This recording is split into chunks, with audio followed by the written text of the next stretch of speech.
Hello, dear readers.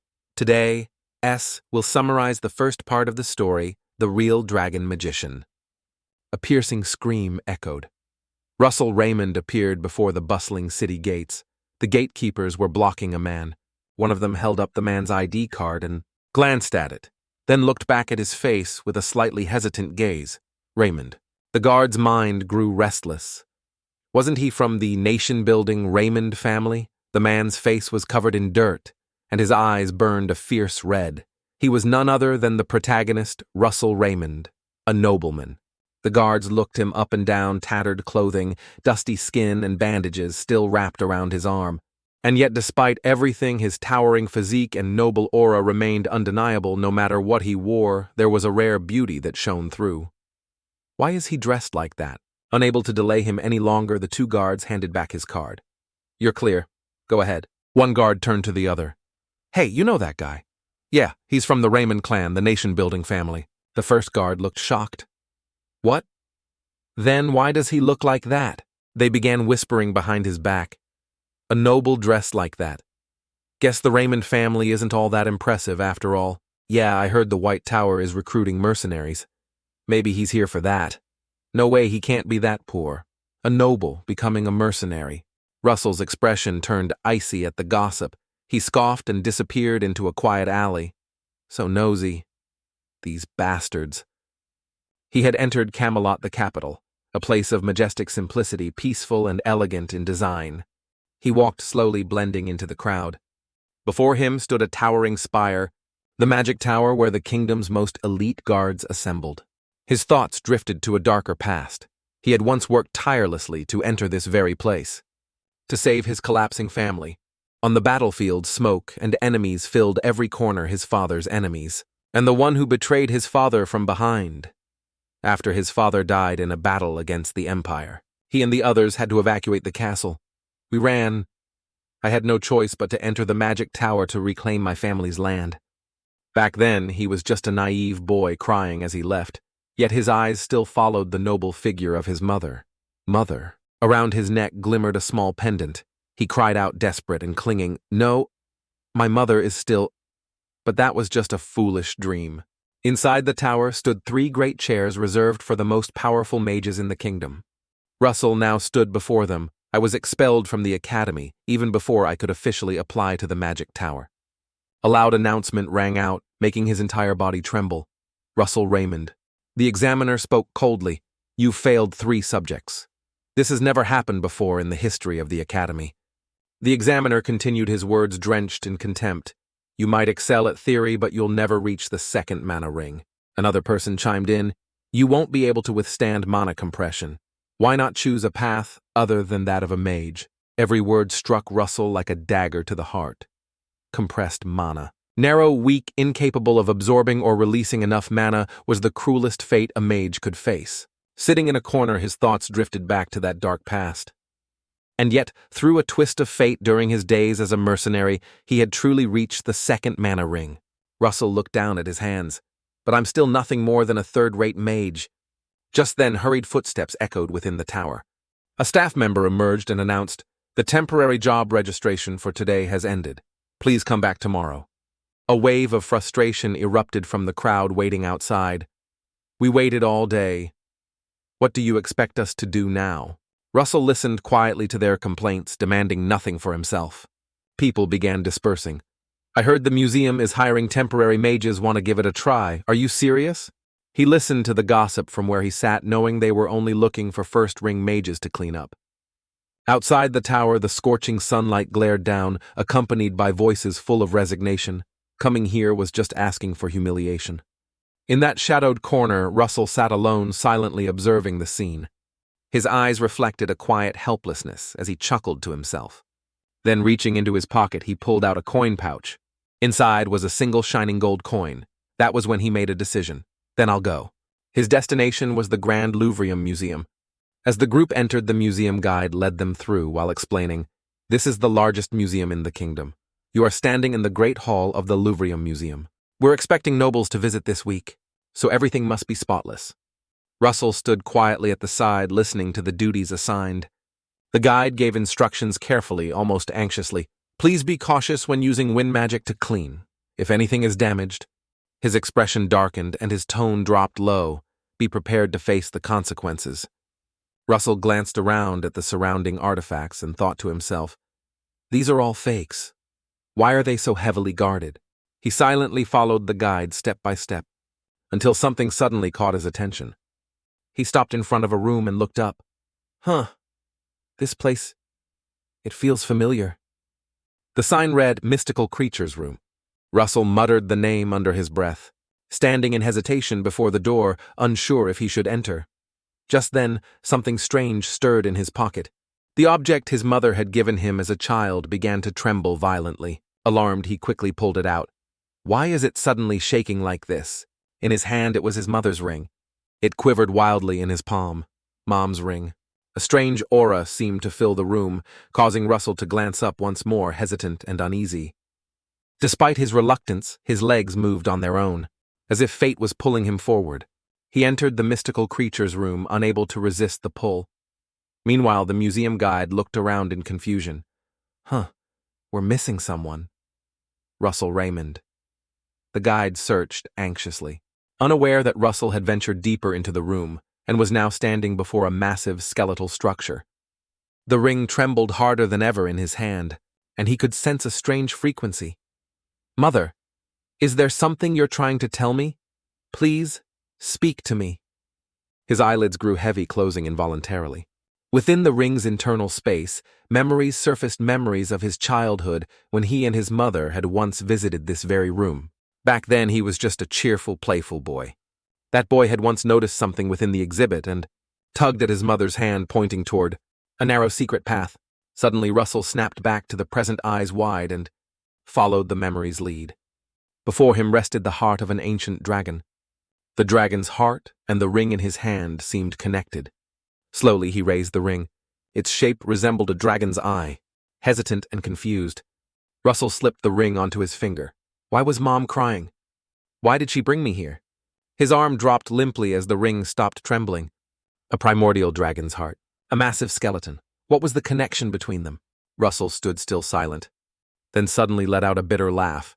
Maybe I'm just imagining things. His gaze fell back to the ring, and at that very moment, a bizarre phenomenon occurred. The ring emitted flashes of blinding lightning. A voice echoed, "The heart and the eye have converged. Open new eyes. You are worthy of becoming a new legend. I will grant you another chance." That's when Russell realized the wheel of fate had shattered, and the life he longed for had finally begun. A system prompt appeared. Divine Dragon Eye is scanning the world's data, activating status and quest windows for the chosen one, Russell Raymond. Then came a faint, distant voice calling his name, Raymond. Raymond! He blinked in confusion. What's this sound? It sounds angry, but familiar. Whose voice is this? His eyelids slowly opened, revealing a familiar scene.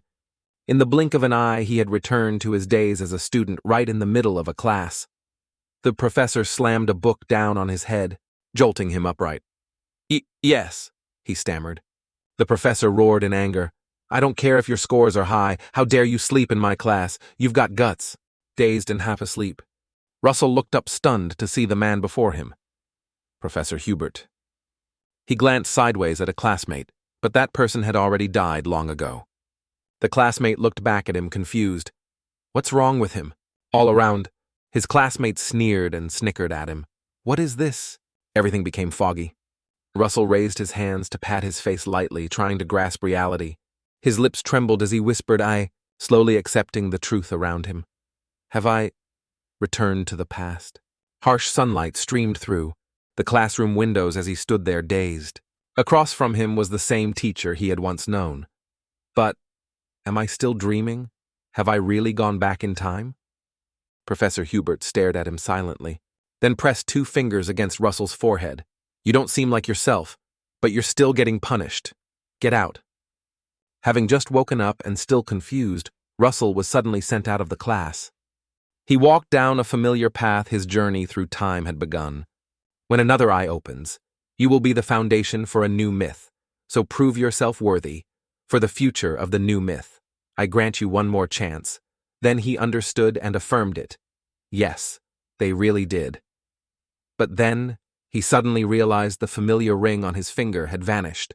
When another eye opens, you will be the foundation for a new myth. So prove yourself worthy. For the future of the new myth, I grant you one more chance. Then he understood and affirmed it. Yes, they really did. But then he suddenly realized that the familiar ring on his finger had vanished, and wondering if this was truly another chance. Just as he was still standing in a daze staring at the ring, and Professor Hubert opened the door and stepped out.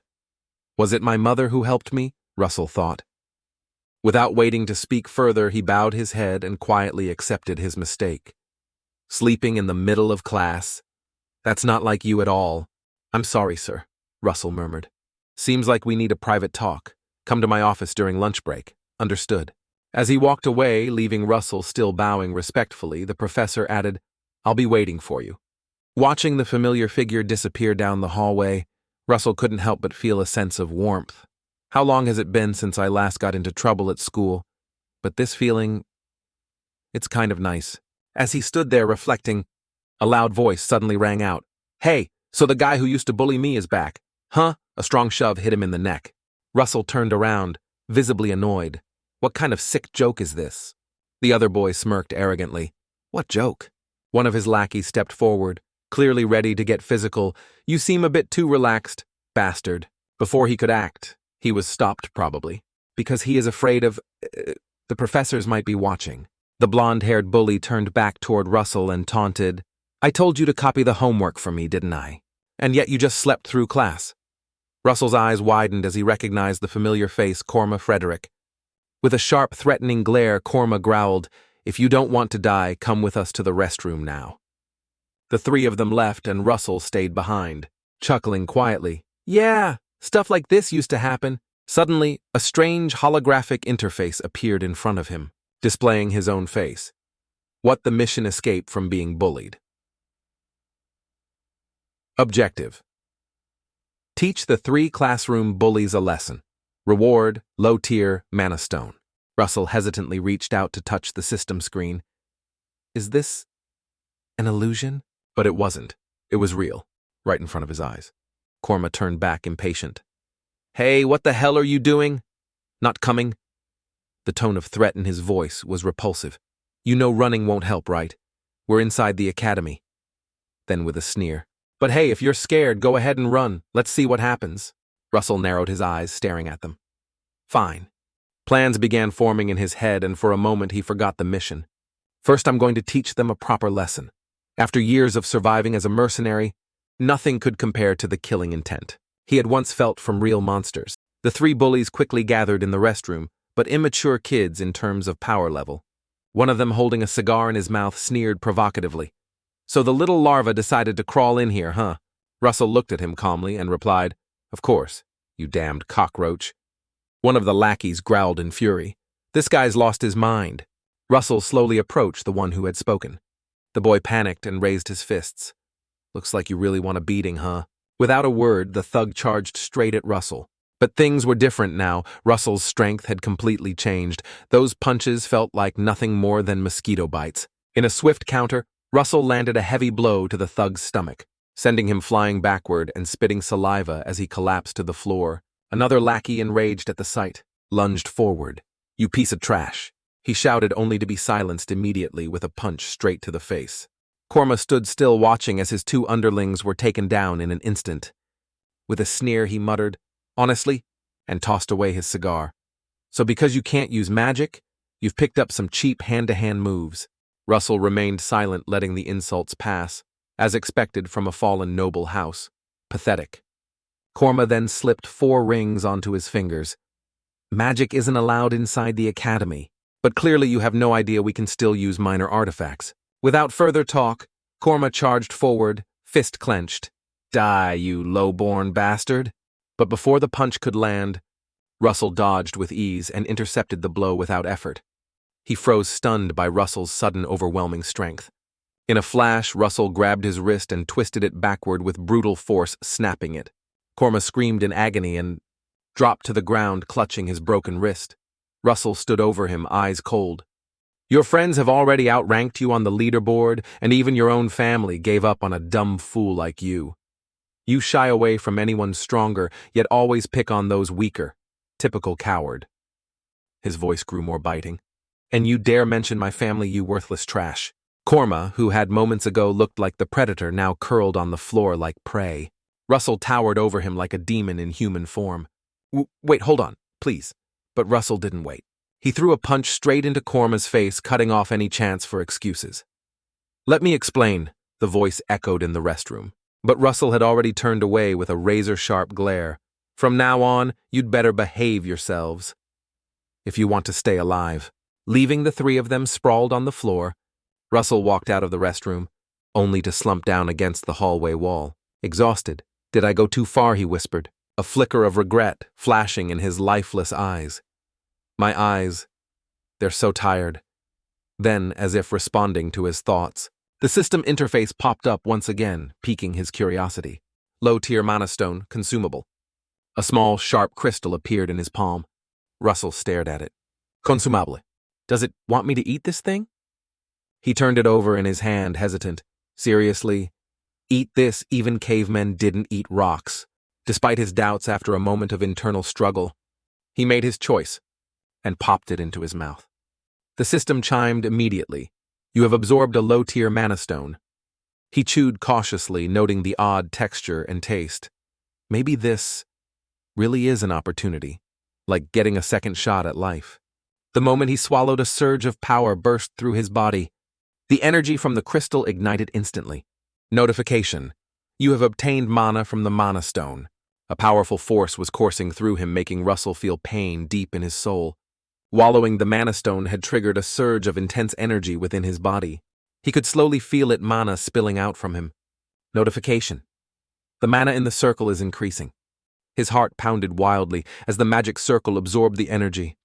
After a while, he finally managed to absorb it all, and everything began to stabilize. Thank goodness it's stabilizing. He gazed at his hands filled with joy. The process of absorbing the mana stone had been exhilarating. I'm sure I can control it. Manage the flow of mana. The collapse of his noble family being expelled from the academy and becoming a low-tier mercenary. I could change his fate. With a bright mood and a strong body, Russell headed for Professor Hubert's office. Come in, excuse me. Professor Hubert was already sitting waiting for him. Sit down. Russell sat down. The professor softly spoke as Russell looked at the teacups and pastries on the table. Today you seem different. Professor Hubert noticed how unusual Russell seemed in class today. Could it be? After a moment of thought, he spoke, causing Russell to look confused. Is something troubling you? He took a sip of his tea. I've heard that some of your classmates are bullying you. Professor Hubert, in his previous life, had always helped him until the very end. The professor's kindness made Russell feel secretly relieved inside. I've always wanted to say this. When he returned from the past, Russell felt confident in his strength. You don't need to worry, sir. The professor looked at him, not quite believing his ears. Thank you so much, Professor. The professor coughed lightly.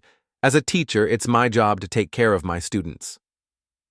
Russell nodded like a naive child in front of him.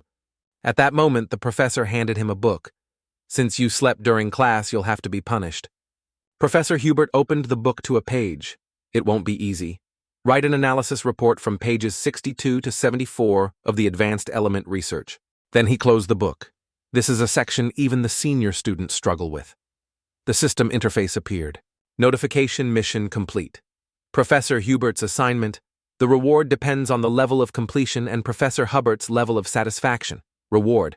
The lowest grade mana stone consumable. Russell stared at the system's reward. Is the assignment also a task now? Professor Hubert noticed Russell lost in thought and asked, What's wrong? Is it too difficult? Russell quickly responded, No, it's fine. He was more than happy to accept the assignment. Thank you, sir. Inside his room, the bright sunlight streamed through the window.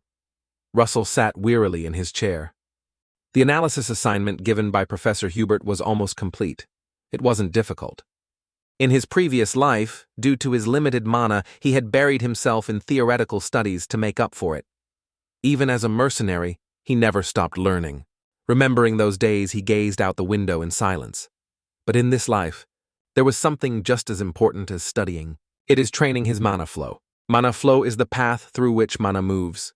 Mana is absorbed through breathing, flows through the mana channels, and accumulates in the heart. Back then, he had been trying to fight a giant monster.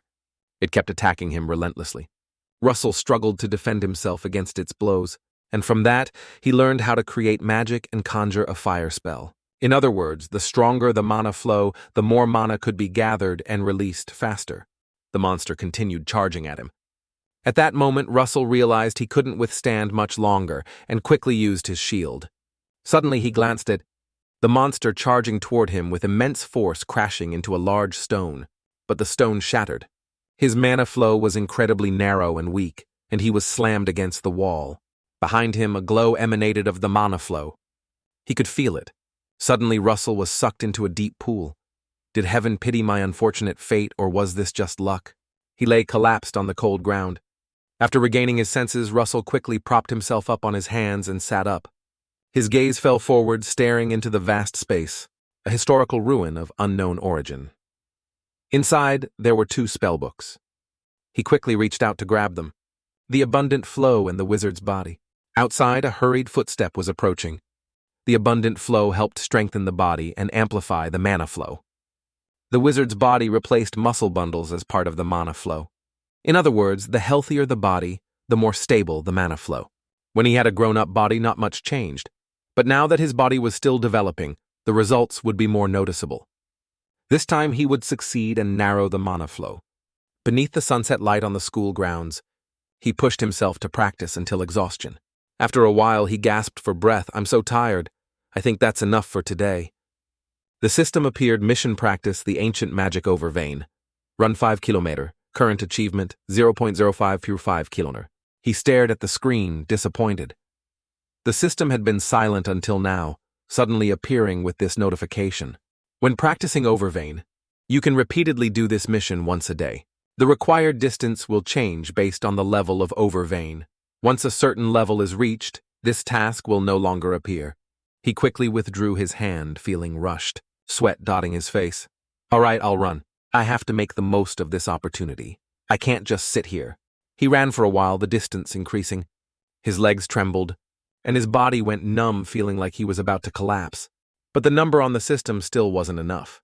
He leaned on his knees and groaned, "Just a little more." Then, gathering all his strength, he sprinted faster. Notification: you have completed the mission, providing your rewards. He collapsed to the ground, unable to move any longer. A person was secretly watching him. How am I going to get back to the dorm? The person stared at him with envious eyes. All this effort is in vain, Russell Raymond. Professor Hubert looked at the stack of papers on the desk and silently praised, "I didn't expect you to draw such profound conclusions from those academic materials." But Hubert still asked to be sure you personally prepared this report, right? Russell confidently nodded. "Yes, I can swear on my mana oath." Hubert furrowed his brows. A mana oath. That confidence is a bit too much. Russell's face lit up even as he made the oath. When he boldly made such a vow, the professor didn't investigate further and picked up the stack of reports, smiling. "I'm very satisfied with your work." The system immediately popped up. "You have completed the mission. Rewards include lowest grade mana stone additional gem of the same size and some knowledge along with accompanying effects." This meant that the deeper his knowledge, the stronger he would become.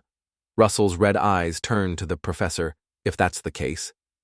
Hubert said, "Well done, you can go now." But Russell stayed, suddenly exclaiming, "Professor, I have a request to make."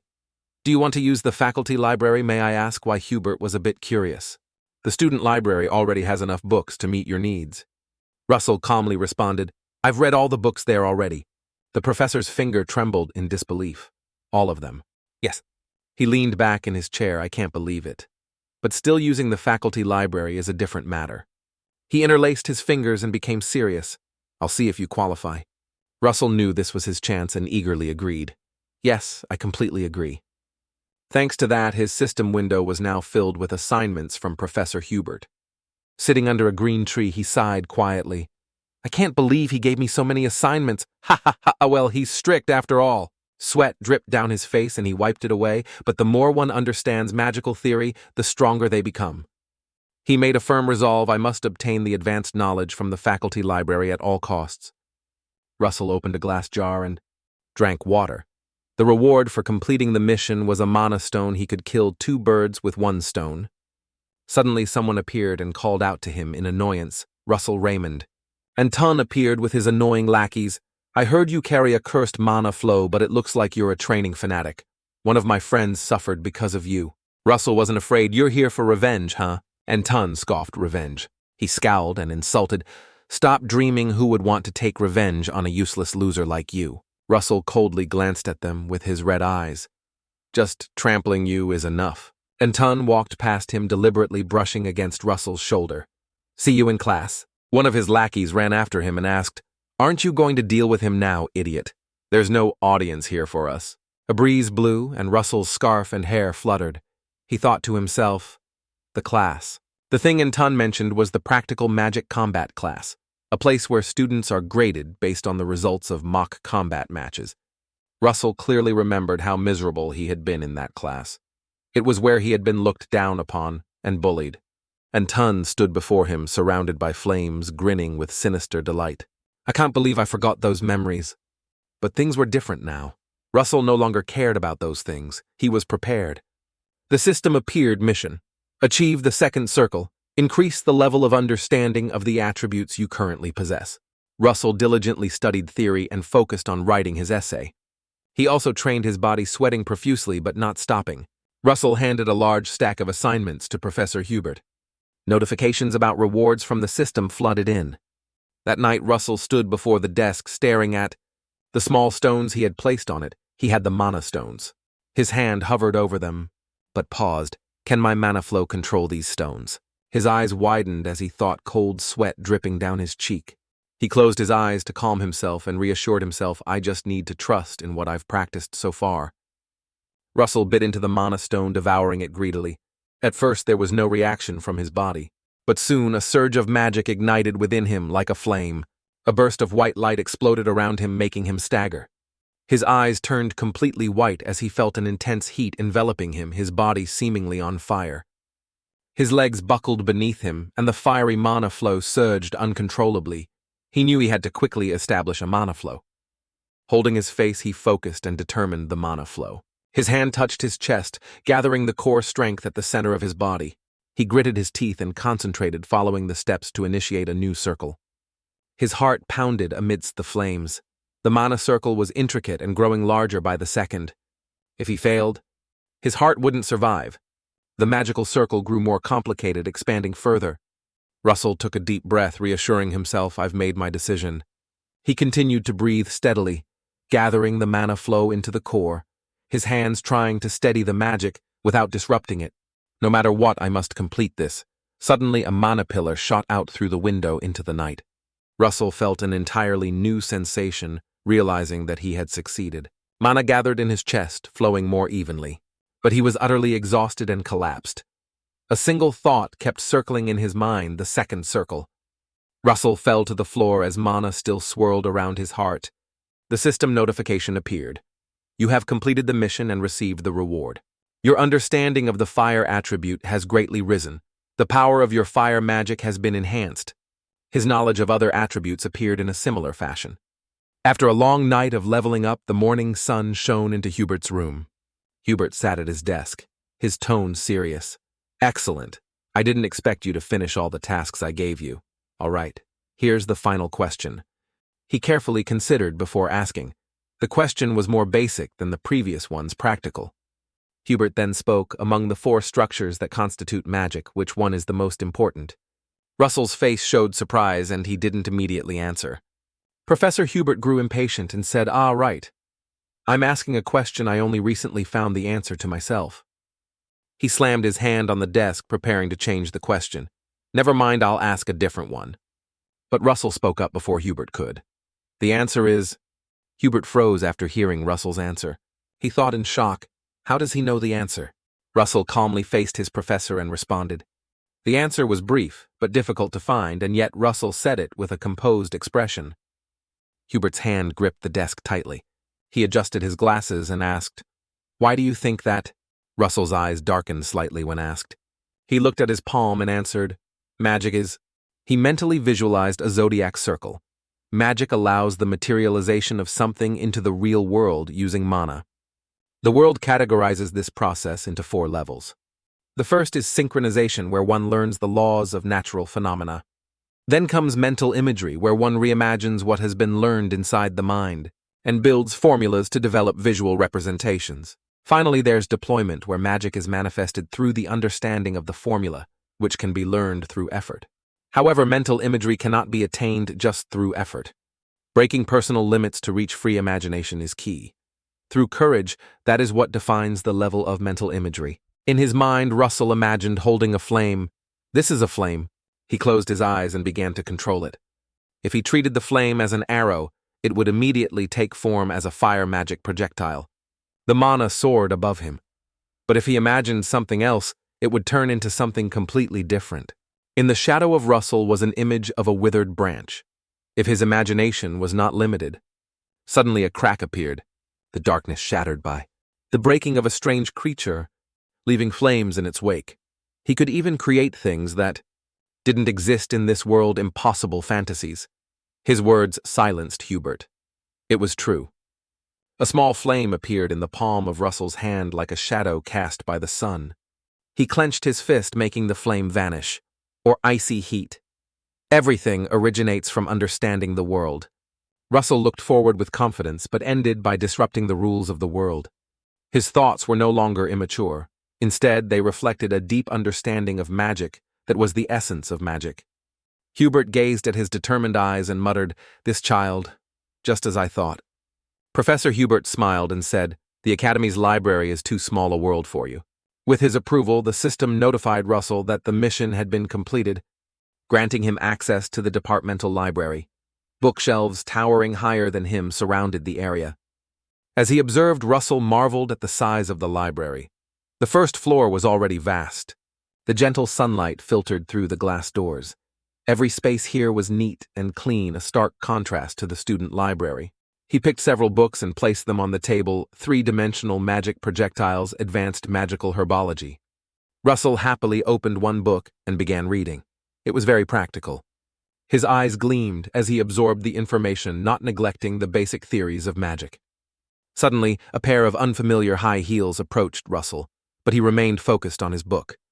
The woman glanced at the book he was reading and praised, "Oh, you're reading a rather interesting book." Russell's heart skipped a beat, his eyes widening. He quickly spun his chair to look behind him. But there was no one there. "What?" "The woman spoke up over here, kid." She appeared wearing a tight-fitting dress, holding a drumstick and a matching hat. This person was... She smiled at him, and Russell, astonished, blurted out her name, Snow White Daria. He quickly stood up and bowed, saying, "It's an honor to meet the master of the fire tower. I am Russell Raymond." Sweat poured down his face, and Russell dared only to secretly glance up at Daria. She was an 8-circle mage. There were very few people in the world who could match her. Although over 80 years old, she had used an immense amount of mana to maintain her youthful appearance. The most prestigious magic tower of the Red Magic Sect, Snow White Daria, the master of fire magic. Daria happily replied, "Oh, so you know me." Russell silently wondered, "But how is she here?" "Don't be so tense." Daria offered a lollipop and reassured Russell, "I'm just a traveling companion along your journey." Russell, confused, pointed at himself when he saw the candy. "For me." So they walked together in the library of the academy. Russell sucked on the candy while Daria asked him, "But how did a student like you get access to a professor's library?" Russell carefully answered, "Professor Hubert allowed me to enter." Daria turned and looked surprised. "That stubborn guy." Upon hearing the nickname she gave the professor, Russell could only smile, thinking Hubert must be itching in his ears right now. Daria continued to discuss with him, "By the way, what you're studying is quite interesting." She felt the magical flow around Russell's body and commented, "The mana is incredibly pure. The mana distribution is very stable too." Daria's eyes lit up due to her magical inspection of him, such a rare sight. A wave of worry rose inside Russell. Did she notice something? Daria stood beside him and reassured him, "Don't worry." She kept smiling kindly. "I'm not here to lecture you or anything." Russell quickly lowered his head to show respect. "Thank you." Daria's drumstick slammed onto the ground with a thud. A wave of power appeared and illuminated around Russell, which surprised him. Daria then disappeared. She didn't forget to leave him with a message. "Make sure to develop your abilities to the fullest, kid." Russell looked up, his eyes shining. He was stunned for a moment before he could respond, "Yes, Master of Fire Magic." Russell stayed in the library until dusk. He carefully closed the library door. Still feeling a bit overwhelmed, he didn't expect to meet her here. Russell smiled. What an unexpected stroke of luck. Suddenly, a voice interrupted his thoughts. Isn't that Russell behind him were the bullies and Entun? Why is he coming out of the professor's library? Who does he think he is? And Toon sneered at his friend. Well, I guess he's been tailing the professor, but that won't change anything. He turned and continued walking. Keep trying. The mocking tone didn't change. No matter what you do, it's useless. Russell didn't argue with him and simply smiled to himself. The next day, during the practical magic class, the students sat in the observation seats. The instructor spoke at length about the rules here. The first student called would step down to the arena and choose another student as their opponent. The professors often picked the weakest student so that the chosen one could pick someone at their own level. Russell heard snickers around him. In his past life, he was always the first to be called. Other students whispered loudly, "It's probably going to be Russell again. Of course, he has a bottleneck with his mana." Some even went as far as calling out to him, "Russell, please pick me. I need to raise my grade this semester. Hey, pick me. Don't pick that guy." "Quiet," the instructor's shout echoed. "Now I will pick a student. And the first one is—" The crowd secretly laughed, waiting for Russell's name to be called. But they froze and stared in shock when the name announced wasn't his. Anton Frederick. Anton immediately stepped down, leaving a crowd of students in confusion. Anton. Why is Anton first? He passed the professor, both smiling mysteriously. Anton whispered to him, "Thanks, Professor." The professor squinted, replying, "Compared to the benefits from the Frederick Trading Guild, this is nothing." Russell looked down at the scene and thought I knew it. Anton stepped onto the arena. He swung his leg and then looked directly at the person he had been targeting. "What are you still sitting there for? Get down here." The person Anton chose could be no one else. Russell crossed his arms, coldly watching him. Russell Raymond. Professor Hubert brewed himself a cup of tea, then sat down, saying, "If you intended to come here, you should have let me know beforehand." Snow-white Daria turned her gaze to the window, looking at the scenery outside Professor. Then, Daria turned and walked back inside. "It's fine." She sat down on the sofa and said, "Isn't it normal for a teacher to visit a student?" Her fingers gently tapped on her teacup. Daria then asked, "So, you gave a little kid named Russell a professor's library pass?" Hubert was surprised when she suddenly brought up this matter. "Yes. Did he do something wrong?" Daria lifted the cup of tea, her mood seemingly quite good as she replied, "No, it's been a long time since I've seen something so rare." Hubert misunderstood her meaning and, worried, looked down at his hands. She continued, "Yes, Russell's narrow mana flow is an abnormal condition, even here on the continent." Daria suddenly scolded him. "You're such a fool!" Hubert jumped, asking what. Daria then revealed the truth. That child has already healed himself. "What?" Daria gently set her cup down to explain. She touched her lips and told him that the boy had already completed his second magic circle. Hubert was shocked and exclaimed, "Russell has already reached the second magic circle." Back to the practice arena of the practical magic class. Russell stepped onto the field to face Anton. Before him, the system suddenly triggered a notification. Mission win during magic training. Reward. Lowest grade magic stone X2 compartment unlocked. Russell paid special attention to the second reward.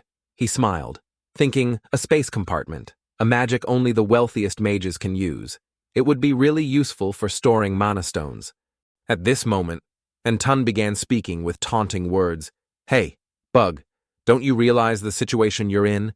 If you want to live, then—" He arrogantly commanded Russell beg. Russell scoffed at his words. "Ha! Beg!" He wasn't about to back down either, unleashing his fiery mana. "Me." Anton was taken aback, staring at Russell's mana in shock. The magic... Could it be... From the observation area, the professor's voice rang out, "Get into your positions. I will start the match." Anton immediately created a magic sphere in his palm, gritting his teeth in irritation. A person with narrow mana flow can already reach the second magic circle. Impossible. He launched his second circle fire blast, sending a huge flame towards Russell. Russell watched the heat flying toward him. a little surprised, but quickly raised his hand to form a shield. The shield caused the flames to deflect and rise high into the air. Russell furrowed his brow, watching the bright light radiating from the fire magic. A professor watching the match applauded. Unbelievable. The boy broke the shield and used its angle to protect himself from the fire heat. Meanwhile, the professor, who was in cahoots with Anton, was feeling extremely nervous. Russell, is this kid hiding his abilities? Anton clenched his muscles and threw another fire blast. He groaned weakly. Can you handle this? Suddenly, the magic Anton released began to dwindle, which made him furious. Damn it, my firepower. Russell noticed his abnormality and immediately seized the opportunity. Now's the time. Russell concealed one of his arms and unleashed his second circle spell, the fire arrow, which he had created before. Then, Russell quickly shot his arrow. Anton saw the arrow flying through his flame shield and was stunned. A fire arrow. He immediately pulled his hand back and formed a shield. Did he really reach the second magic circle? The fire arrow launched by Russell was powerful, striking like a column of fire straight into Anton's shield. Anton trembled before the overwhelming force, but his arrogant nature still prevented him from feeling fear. You damn bastard. Before he could recover from this surprise, he widened his eyes and looked ahead. Russell now looked terrifying, holding another arrow in his hand. This is absurd. How has he already fired a second fire arrow? The arrow flew and ignited fiercely, making the air grow hotter. Not just one, but numerous fire arrows soared toward Anton. The two professors watching were puzzled, asking each other, dual casting, I'm not sure, said the plump professor. I don't think it's dual casting. Perhaps his casting speed is so fast it seems like dual casting. After a while of blocking Russell's attacks, Anton began to sneer. Is that all you know? Firing fire arrows. His shield, which was golden before, slowly turned red. Well then, there's a way. Anton activated his second circle spell, Fire Shield, creating a polygonal barrier around himself, an enchanted shield with fire resistance. Russell didn't falter. Instead, he smiled in satisfaction. I've been waiting for you to use this move. Anton, feeling quite proud of his defensive shield, thought to himself, if I counterattack after his mana runs out, victory will be mine. Russell raised his hand and slowly created a gentle binding wind. A whirlwind formed in the middle of the arena, the wind blowing powerfully. Anton, in horror, shouted, what's going on? Russell used his second circle spell, the wind arrow, and shot it straight at Anton, causing him to stagger back, eyes wide in shock. The way Russell identified the weakness in Anton's shield and switched his attack spell left the observing professor wide-eyed. Is this still the Russell I know? The sly professor was also sweating nervously, stunned. From behind their seats, a familiar figure emerged to watch the match. Anton collapsed to the ground, clutching his stomach and groaning like an ant. His face contorted in pain as his heart thudded wildly from the shock. At that moment, Russell rushed in front of him. He had already prepared a clenched fist, his anger ready to deliver a punishment. Anton hurriedly spoke, attempting to cast a spell, but Russell's punch was faster. Then, Anton took a full punch to the stomach, instantly silenced. He struggled to spit out a mouthful of saliva, his mind losing focus as he couldn't see anything anymore. His arm weakly lifted to attempt casting magic. Russell continued to swing his arm forward. This punch like a beast tormenting its prey, striking Anton square in the face. The professor couldn't take it anymore and jumped up. What magic is that? Stopped the match immediately. But another voice interrupted. This is not magic, is it? Hubert calmly observed the fight, closely watching the aura protecting Russell. The professor immediately turned to follow Hubert's gaze. The glowing aura surrounding Russell was powerful. Was he using mana like a knight's magical shield? Professor Hubert smiled in satisfaction. I don't know where the boy learned it from, but he certainly knows how to use it. Russell punched Anton again, this time adding more force. The magical shield intensified, making the punch even stronger. A voice echoed, You've found a way, Russell. At that moment, Russell gave his all, creating a terrifying force that surrounded him. With a powerful punch, his mana hit Anton's face. His pupils glowed red, Russell's face full of killing intent. A second later, Anton fell hard to the ground, his body slamming onto cracked tiles. The impact so intense that it caused the earth to shake. Everyone who witnessed this scene was in shock, eyes wide in disbelief. The middle-aged man with glasses was sweating profusely, thinking how. One person, seeing the man still dazed, asked, "What are you doing?" The man turned his eyes, startled. It was Professor Hubert sitting beside him, laughing loudly. Hubert urged him hurry up and announce the winner. The person looked at Hubert's contented face, blinking in confusion, then stammered, "Ah, yes." Immediately, he raised his fist above his head, declaring loudly, "The winner is." Russell stood, one hand in his pocket, wiping the corner of his mouth when his name was called out, Russell Raymond. The middle-aged man quickly walked toward him. He raised his hand, covering his mouth to cough, and announced, "Well done. You can go now." Contrary to his wish, Russell casually said, "It's not over yet." He asked in surprise, "What do you mean?" Russell looked at the system board before him and slowly spoke, according to the career rules. He began explaining to him, if the winner doesn't want to stop, they can call for the next opponent. The others heard this and were so scared they started to sweat. Usul stood in the arena, raising a finger to indicate who the next opponent was. The system immediately announced mission win the magic duel. Reward complete the lowest grade mana stone X2.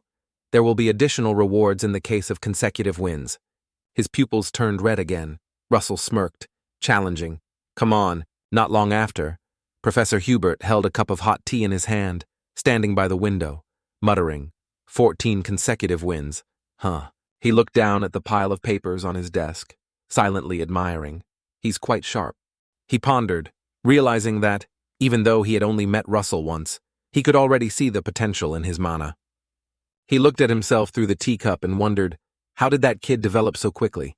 Professor Hubert recalled the times Russell fought fiercely, silently calling his name.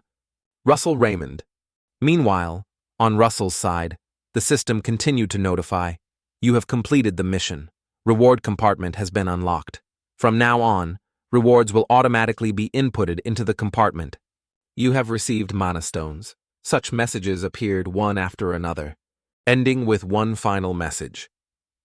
You have received a reward, followed by 3 large question marks.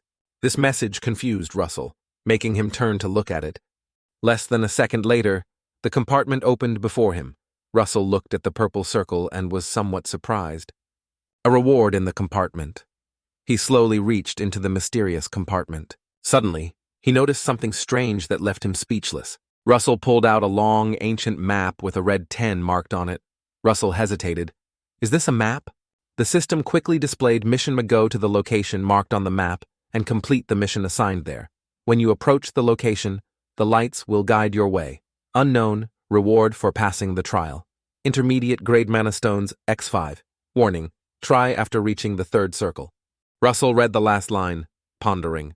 Try after reaching the 3rd circle. He remembered the circle filled with strange symbols and the red-orange color, lost in thought. The 3rd magical circle. Before the reset, he had tried countless times but never reached that level. Could he make it this time? Furthermore, he held the map without knowing where the location was. Where is this? Russell climbed the stairs to find a book in the library. If I can make use of the information in the professor's library. In the end, he took out a stack of books with hope, thinking he might find a clue. At that moment, he eagerly opened one book to read. The first was about the outskirts of the Andy Kingdom. He turned to the next page, then about the coastal area of the empire. He still couldn't find what he was looking for. His face fell. It must be mentioned here. Right, the notes about the overseas regions. In the library, the sound of pages turning mixed with his voice. This book, here too. Despite going through thousands of books, Russell still had to facepalm. Oh no, nothing matches the location on the map. He walked out in frustration, rubbing his chin, cursing quietly. Damn it, I've wasted so much time looking for the location on the map. He suddenly had an idea. Now I'll focus on reaching the 3rd magical circle first. At the same time, he looked up and saw everyone standing in 2 rows in front of him, whispering about him. Last time, hey, look. Russell squinted and looked down, not being ignored or bullied anymore. Although he smiled on the outside, he was deeply lonely inside, still a solitary person. Suddenly, someone called his name, Russell Raymond. Hearing this, he turned his head. Professor Hubert walked over, placed a hand on his shoulder, and asked, "Can we talk for a bit?" He was momentarily surprised by this request from the professor. Russell looked at him and said, "Oh." He smiled brightly, eagerly replying, "Yes, of course." Outside, the sky was clear, the sunlight shining through the lush green leaves. The professor's voice rang out, "The summer break is almost here." He poured himself a cup of bright, hot tea and asked, "Do you have any plans?" Russell sat across from him, took the teacup for himself, and bluntly answered, "Not yet." Professor Hubert sat on the sofa, crossed his legs, and said, "Then, would you like to do a research project with me?" Russell was surprised, scoffing a little. The professor pointed at 2 books on the table. "Based on your contribution, your name could even appear right after mine in the authorship. What do you think?" Russell bent down to pick up the book to read. But after a short time, his eyes widened.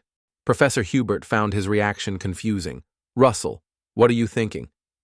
Russell quickly closed the book, stammering, "I'm sorry, Professor." He didn't hesitate to politely refuse. "Actually, I already have my own plans for this summer." Professor Hubert furrowed his brows, full of doubt. "What do you mean? You just said you didn't have any." Russell handed him a book. "I will have to go to this place." Professor Hubert looked down slowly, reading, "Going for a vacation in," he exclaimed in surprise, "Maldiva." After a while, Russell got into a carriage, and the old man drove the horses away. He sat in the carriage, looking out the window. Breathing in the fresh air from nature, he summoned the compartment, thinking that the journey was long, so he should eat something. Russell pulled out a red item and ate it. "This will fill my stomach." The old man outside, while driving the horses, wiped his sweat, muttering, "It's summer. It's really hot." Suddenly, a red aura emitted from Russell's carriage, making the old man exclaim, "Strange." It was the aura from Russell. He closed his eyes, making a firm resolution inside, "Before I reach Maldiva, I'll have the 3rd circle." Meanwhile, Professor Hubert was still pondering in his room. He raised his hand to his chin, thinking, "The boy is going to Maldiva. That must be a good thing." He thought of a sun-drenched beach, with a bright blue cocktail placed on the table. Then, an image of a woman in a white shirt, shorts, and platinum blonde hair, lying in the sun with a tray of pastries and a cocktail beside her, made him think, she must be in Maldiva already. At Andy, Maldiva Beach, a voice rang out in the clear sky and crystal-clear water. "My homeland has always been this beautiful." The person was lying relaxed on a chair by the beach. A middle-aged woman with platinum hair gently swirled the drink in her hand, enjoying the scenery. "It's been so long since I've had a vacation like this." She brought the cocktail closer to her lips, sighing tiredly, after protecting the empire, giving lectures on magical research, and mentoring my students. She remembered when she was a powerful woman, standing in front of students. They had to look up to her in fear. The countdown rang out 9, 6, 3. Then, she raised her palm, summoning an energy that flew in a circle. She wore a white outfit with red accents, gloves, and a red-brimmed hat. Gazing at the energy in her hands, she explained to all the mages, "There are 3 numbers that are extremely significant." The students were amazed. She remembered the card that had passed through countless dangers. The number 9 represented the final point of the magical path that a person pursues in their lifetime. The second card, when fighting monsters, represented the completion of the 6th magical circle and the trials one would endure to become a grand mage. Then, the third card, depicting a person standing under an ancient tree, with the number 3 marking the opening of the first page, when a person begins their solitary journey on the magical path. She gently set her glass down, reflecting on solitude, and crossed her arms. She wondered, "I wonder if that child is doing well now." The person she remembered was none other than a young man with red eyes, Russell. On the side of Russell, the old man stopped the carriage and called out, "We've arrived. Dear guest." Not seeing Russell, he worried. Why isn't he getting out of the carriage? Then he awkwardly called out to him, Dear guest, you can get off now." The old man was startled, shouting loudly, "Dear guest!" After a while, a hand grabbed a piece of bread. Russell, holding the bread in one hand and a sausage in the other, was eating heartily. As he ate, he wiped his mouth, looking at the pile of food before him, sighing internally. "I used too much power to stabilize the raging mana." Russell took a sip of water and remembered the moment he passed out. Luckily, an old cart driver had helped him. The man lifted him up while shouting, "Sir, please, wake up." Russell drank the water in one gulp, feeling relieved. In the end, he had achieved his goal. Once finished, he slammed the cup down onto the table. Channeling his red magical power, he smirked. The third circle, a bright red ring with strange symbols, slowly appeared. He was somewhat surprised by his own abilities, amazed that he had managed to break through his limits in just a few months before returning. Russell took 2 coins in his hand and said to himself, "But this is still not enough to be complacent." He lowered his head and made up his mind to push further. Suddenly, a notification from the system popped up. Mission 1. Find the location marked on the map and solve the following missions. If you go near the area, light will guide you. Russell held the map, thinking hard. I know I need to find the marked spots on the map, but this is my first time, he muttered. Suddenly, a voice from outside caught his attention. Pompeo Volcano Tour with the most professional guide. An amazing offer available only today. According to mythology, the Grand Pompeo volcano was originally just a normal mountain, and it became a volcano because one day, a special creature came to reside there. Russell gazed at the scene before him, pondering, could something just living here have changed the entire natural environment of the region? He looked at the red mountain, a shadow of a monster in the distance, and deduced only one creature in the world could have that power. That monster, in my mind, is a fierce fire dragon, the fire dragon. At the same time, the tour guide, wearing a dragon-shaped hat, made a joke and shouted "Wow" several times. The surrounding crowd cheered, clapping continuously, while Russell scowled. I think I'll separate from the group now. Just as he was about to leave, the guide raised his hand to announce, "We're preparing to move on." Russell silently jumped down from the cliff while the guide was still speaking. Next destination? A few seconds later, the guide looked confused. Wait, one person is missing. Russell's feet sank into the clear seawater. He looked at the massive waterfall ahead, thinking, I'm abandoning both the rewards and the possibility of growing stronger after completing this mission. Standing before the waterfall, holding the map, he smiled in satisfaction. It was all about the dragon. Suddenly, a golden light shot up from the map. The lights kept flying upwards, and soon gathered together, forming a golden gem that shot forward.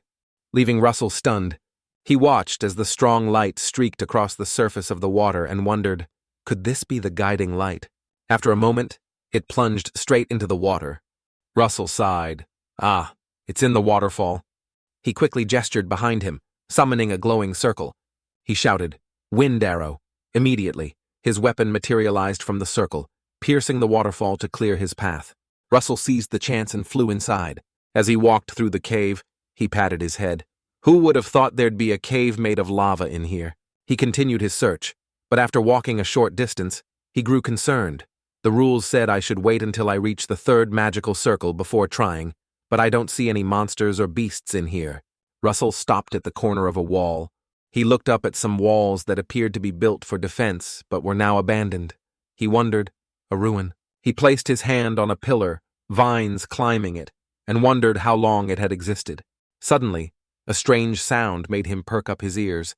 He turned to see a blinding golden light coming from the middle of a gate. On either side stood 2 stone statues, serving as guards. Here it is. I've been wondering where you were. Turns out you're here. Russell slowly approached. His steps quickened as he felt something strange behind him. Unease filled his heart. Damn, did I forget my instincts from when I was a mercenary? Have I let my guard down? He furrowed his brows and glanced behind him. I should have noticed by now. If there were no signs of monsters or beasts, and no sounds, it meant that a powerful creature was suppressing the area. Suddenly, a massive dragon stared directly at him. Russell froze. A Kadam dragon. The dragon roared loudly and swung its tail behind it. The force of the blow shattered. Russell quickly flew upwards, calling its name, Komodo dragon. His eyes widened as he stared at it.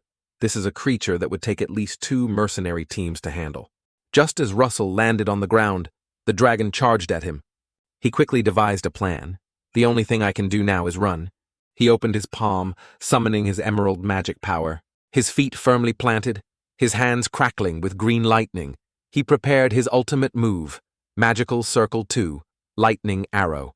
The dragon roared as it crawled toward him. Russell gritted his teeth, gripped his sharp weapon, and with all his might, swung it directly at the dragon. The arrow instantly struck the dragon's forehead.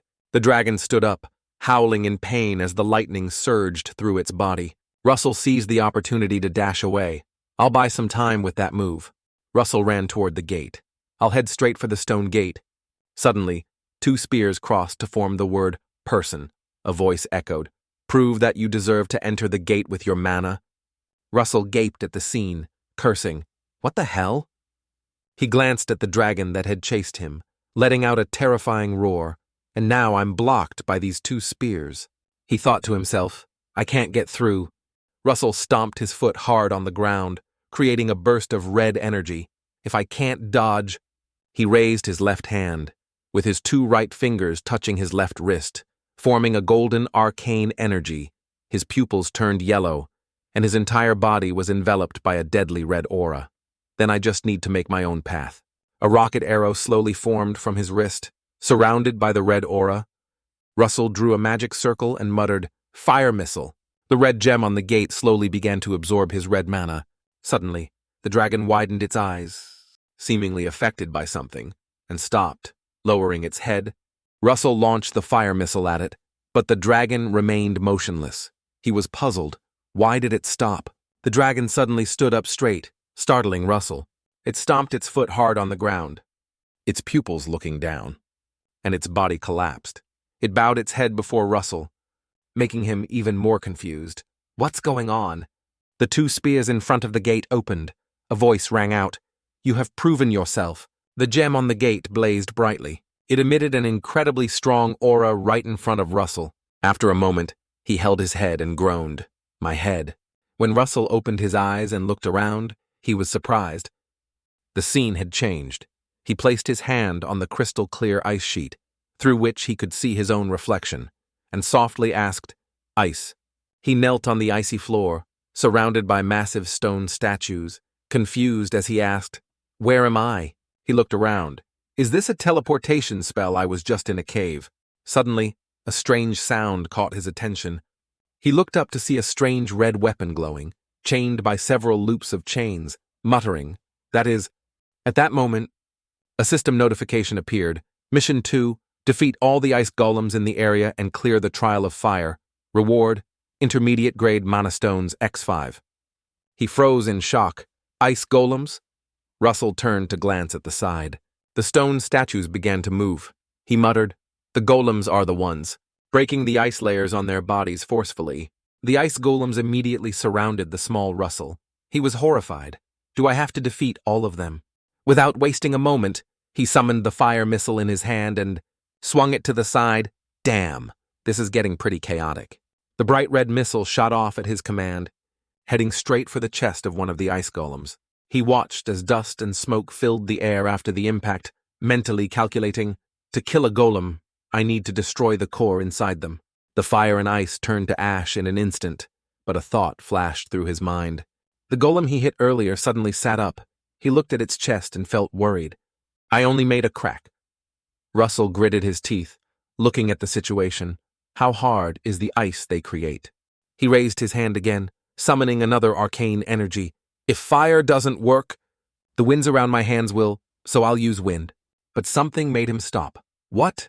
At that moment, the ice golem charged toward him, raising both arms to the sky. Was he unable to cast spells? Russell firmly raised his palm toward it, lighting. Lightning flashed and disappeared in an instant, making him curse. The ice golem slammed its fist down onto the ground, shattering the ice floor, scattering pieces everywhere.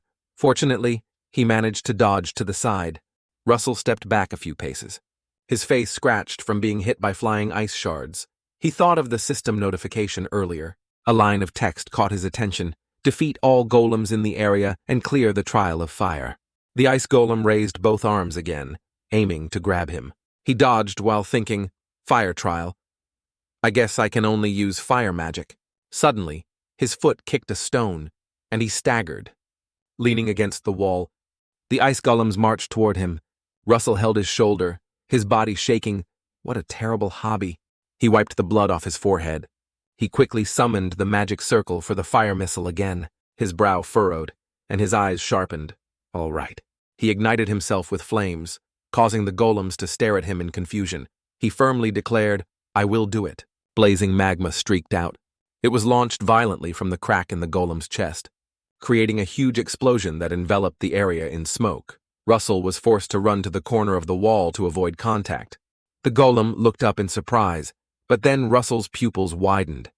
As if he were calculating something, suddenly, a massive stream of lava shot at the golem, its destructive power many times greater than the previous blasts. It shattered the golem's massive form.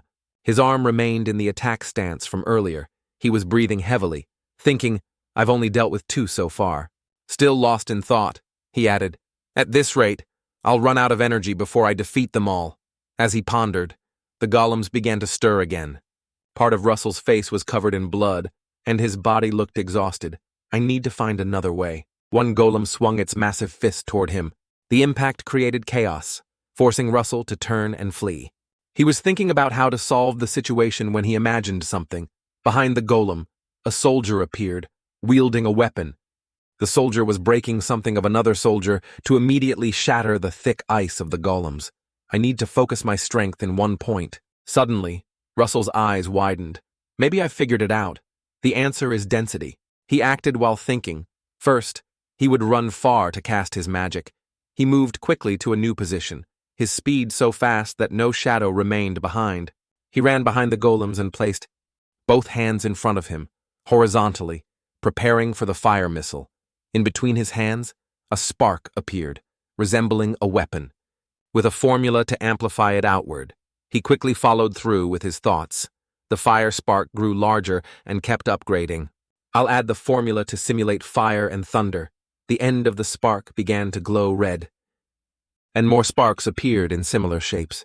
Russell frowned, then extended his hands, controlling the sparks to merge everything together. 5 weapons formed from the hovering flames in the air, surrounded by swirling fire.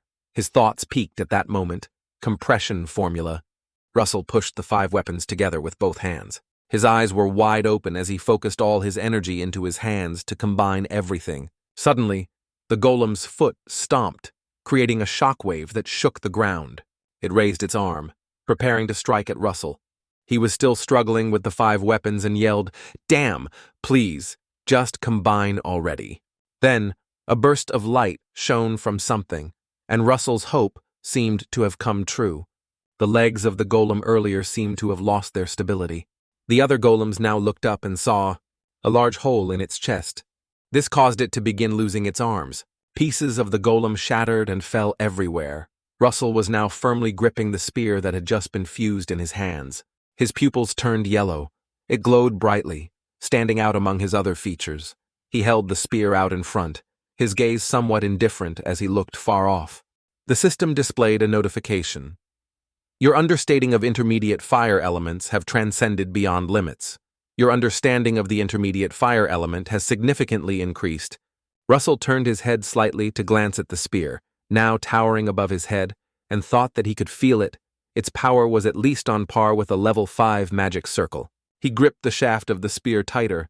Even maintaining it was draining a large amount of energy. His body quickly shifted into a running stance. "So, I'll fight first." With the spear in hand, he charged toward the golems. His face became stiff, his expression looking extremely serious. He flew forward, attacking them in order. Each golem was pierced by the red fiery spear through the center of its chest. Russell then landed in the middle of them. One half of the golems had already been defeated, and they were slowly falling apart. The other half stood tall, their eyes glowing red, staring directly at him. He glanced at the 4 on his left with his burning yellow eyes. A fiery orange light emitted from the spear as it swept through, cutting the golem in half. This caused 2 golems to shatter at once. He thought to himself, "Now, it's down to 2. Suddenly, a green slash appeared, and Russell had to tilt to the side to avoid it. One of the remaining golems began attacking. It shot a beam of white energy from its chest to the floor, causing cracks to appear in the surface. With a determined look on his face, Russell raised the spear high, preparing his stance. "If I defeat this one," he charged, slashing from the golem's head. Its body was cleaved vertically. Afterward, He returned to his stance, panting heavily and thinking, now, just the last one. Suddenly, his eyes flicked to the side, perhaps noticing something. The last golem shot a beam of energy at him, knocking him into the pile of golem bodies. If I hadn't blocked that with my spear, I would have been killed immediately. He looked down at the spear he was holding, which was shaking in his hands. It was slowly disappearing. Now, only a little energy remained. He stood up, walked forward, holding the spear in one hand at his side. His eyes returning to their fiery red hue, Russell's face was serious. If that's the case, he tightened his grip on the spear.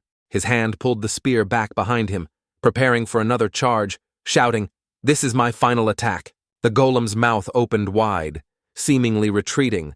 As he launched his attack, he thought, please. All my efforts so far seemed to have been a bet on this final strike. His eyes burned with determination as he shouted in his mind, "Strike it." The yellow firelight of the spear rushed toward the golem, piercing it. Then the spear disappeared, and all he could do was stand there and wait.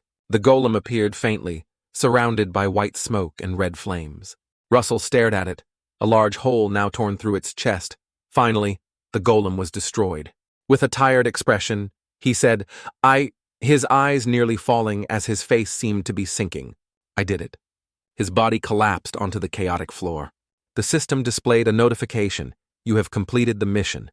You will now receive your reward. You will receive low-grade mana stones X2 and lowest level grade mana stone X3 as a reward. You will also receive as a reward Forgotten King's Horn."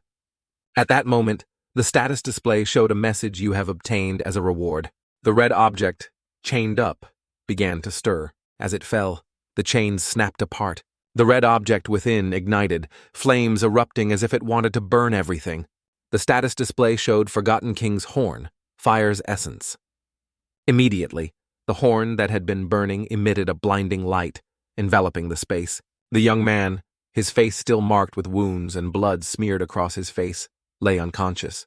The status display read, "Entering the Forgotten King's thoughts in order to receive reward." After the system's notification, he slowly opened his eyes, exhausted, his face covered in blood, his gaze showing a hollow weariness. Both of his arms were chained up in midair by glowing golden chains. He tried to steady himself and figure out where he was. The status display kept showing, "You have obtained the reward, Forgotten King's Horn. Fire's Essence is entering the Forgotten Kings in order to receive the reward." He asked in confusion, "Isn't the horn of the Forgotten King the horn of the fire dragon?" His arms were tightly bound, but he continued speaking. "But is this really the reward? It feels like I'm being tortured." A sinister, threatening voice echoed, "If you can endure the trial of fire and reach the thoughts of a sublime being." He was in too much pain to speak, his face dripping with sweat, his expression one of shock, his mind racing. "Are these just the remnants of thoughts? I feel like my head is about to split open." Then, that voice echoed again, "I grant you a fragment of the king." Immediately, the red horn, still burning, advanced toward him, causing him to jump back in shock. The sharp end of the horn aimed directly at him, attacking, bound by the chains. He couldn't do anything but scream in confusion. What? The next moment, the horn stabbed deep into his stomach with a forceful blow. The pain was so intense that he opened his mouth to scream. His body was in such agony that his eyes bulged, as if there was no greater pain he could feel.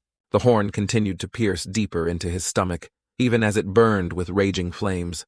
His whole body exploded with power, and a fiery light enveloped him, even his eyes shining with intense light.